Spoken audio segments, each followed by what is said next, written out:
Drop it.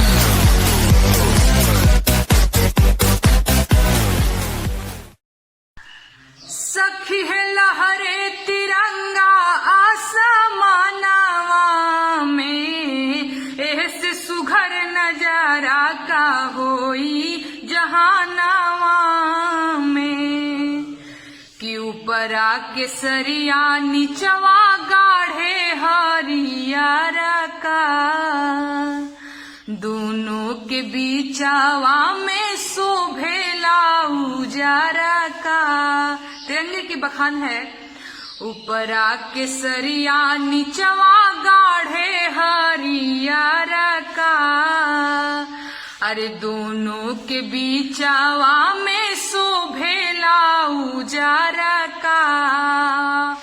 चक्र जोश भरेला ताना मानवा में, ऐसे सुघर नजारा का होई जहानवा में।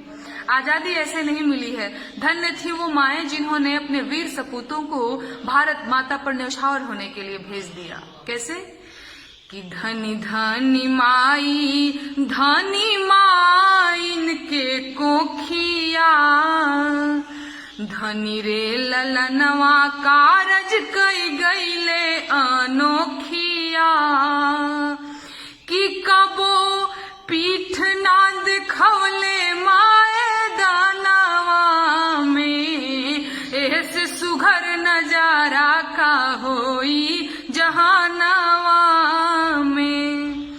राजगुरु भगत सुख देव जवानवा, अरे हंसी हंसी झूल गईले फांसिया के फानवा।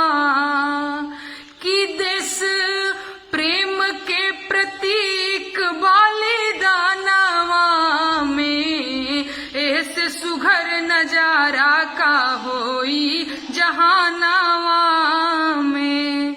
कि सखी है लहरे तिरंगा आसमानवा में, ऐसे सुघर नजारा का होई जहान